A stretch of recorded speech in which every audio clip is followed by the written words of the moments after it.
after second place to jump straight back on a sidecar. Very cool. Very cool. And lights come up now. Starters are off. And they're away. And Mark Hall's there and Jeff Davies make a good start off the far side of the front row there. Spike Taylor and Kendall Dunlop, they're ducking into turn 1 behind them. Little 600 there with Mark Halls. He obviously can maneuver around the corners a lot better than the big rig of the 1000 can. Gets off the line a lot better. It's a lot lighter. But the big legs of the 1000, generally we see Spike Taylor being able to reel them in as we get to later laps. He's got a good lead at the moment though, Mark Halls. He's just stretched out to a good early pace. Put a few sidecar links, is that what you say? Car links, I think they are. Car links, okay. I think they are. All right, these car links, car things with 3 wheels. Cheer links? Cheer links, maybe cheer links. Okay, we'll go cheer links. Some good battling there in the back 4 for this 4th position for today. It's looking very cool, and I actually would have been out there swinging today if I got my clearance. I would have been a little swinger on the side of one of those. Risking my life. Little swinger, eh? Crazy man I am. Disappointing my parents. No, it's a great sport to get into, and the camaraderie between these sidecar boys is second to none. You know that we all know we put our lives on the line, I guess, every time we go racing. So it's cool to see. Cool to see that we're all in it for each other, and like you said with the higher sung, we're sharing parts and making sure that everyone can get to races and all that sort of stuff you see in the sidecars as well. So really cool to see. Yeah, no, absolutely, and that was part of the motivation between the updating of the health and safety plan. So we knew that having just one support person per entry was going to be really difficult for many teams. So giving the skid pan to most of the sidecar teams there was able to allow them to bring the entire team and all the support that they needed. So I think that's really important as well. Mark Hall still continues to hold on to this lead, and we've got Chris and Richie Lawrence in second now from Spike Taylor and Kendall Dunlop. I definitely thought he would have got reeled in a little bit more than he has been, and Spike Taylor's been definitely dropped by these guys. I know he's doing 14s in qualifying, but definitely doesn't look like he's heading that fast at the moment. So we'll see if there's an issue or he's had a mistake. But we'll see as they come across the line and see what their lap times are. And on top of that too is his swingers had quite a busy day today, so might not be trying to give us such a hard time. Yeah, how does it? Oh, right. Yeah, I was going to say, like, if you're tired, how does it work to be like, look, I'm actually tired? How do you tell your driver, like, can you just chill out a bit? Like, I think it's just through the performance of the vehicle, I would imagine. Right, yeah, like, you ride a motorbike, like, I'm pretty tired today, you just brake a little bit earlier, you can have a breather every now and then. But if someone else is in control of the sidecar, you can't just take a breather because they're still riding like they want to win the race, obviously.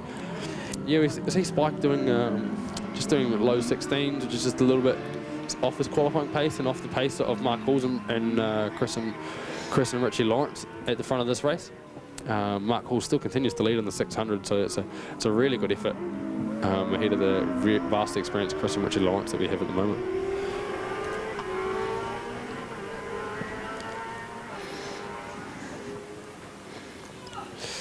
That gap between the front two has definitely come down. Chris and Richie Lawrence right on the rear of our leaders at the moment. Mark Halls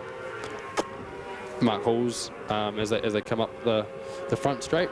The little 600 has got the legs to just hold on. We might see him move into turn 1, but there Lawrence is just pulling behind with Spike Taylor and Kendall Dunlop heading into turn 1 in a pretty lonely third at the moment.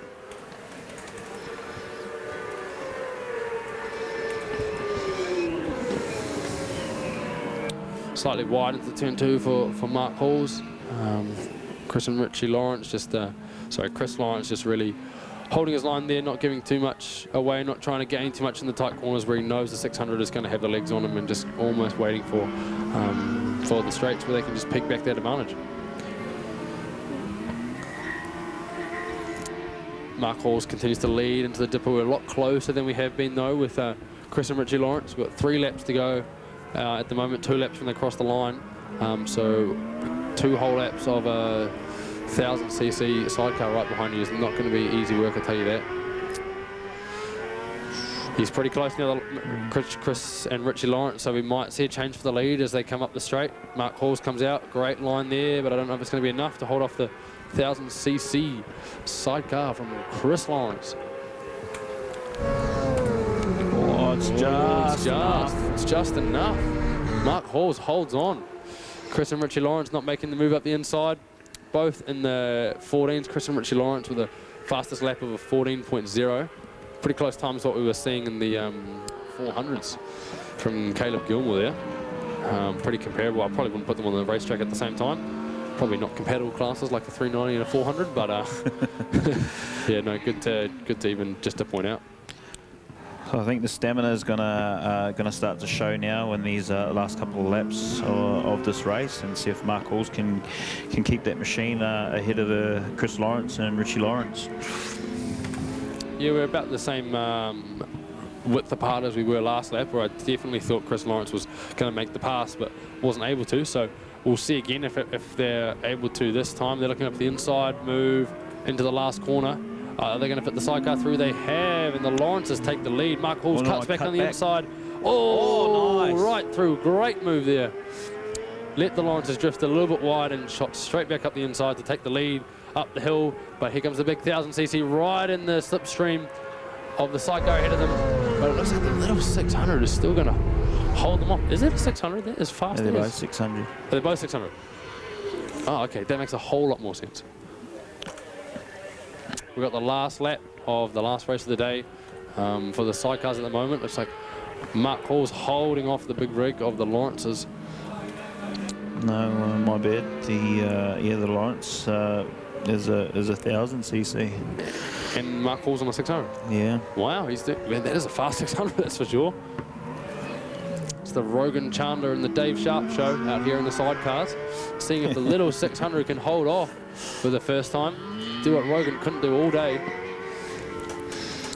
The Lawrence is right behind them. It's going to come down to that last corner again. Down that back straight, heading into Dale ITM sweeper on the last lap. They're going for the inside move again. Here come the Lawrences up the inside. Can they pinch it away from Mark Halls? They can. Oh, they're wide again. Mark Halls cuts back underneath. What a the last corner, last lap. 2 passes. It's the run up the straight. Is he going to get that dirty air, or is he going to go for some clean around the outside? He's going around the outside. This is the last lap, folks. This is the most exciting sidecar race I've ever seen. Mark Halls is going to hold on to do it on the 600. Well done. Good racing. Well done. That's fun. 6 wheels of absolute carnage at the front of this race. We're just watching the replay as the Lawrence is down the inside. They get a great drive out of the last corner. Out of the dipper up the inside. They couldn't stop the big rig though, just couldn't turn it. Mark Hall shoots back up the inside, and that was enough to hold on for the win. Well done, those two. Mark Hall sitting his fastest lap of the race in the last lap with a 14.7, sorry, and Chris and Richie Lawrence with a 14.0 earlier in the race, but just couldn't make the pass happen. So that's a great drive by both of those two. We've got the 17 machine of Spike Taylor and Kendall Dunlop finishing that race in 3rd position. Pretty lonely ride for sure. 6 seconds behind the race win in the end, and about 13 seconds ahead of Tracy Bryan and John Mickelson there in 4th place on the Carl Cox machine.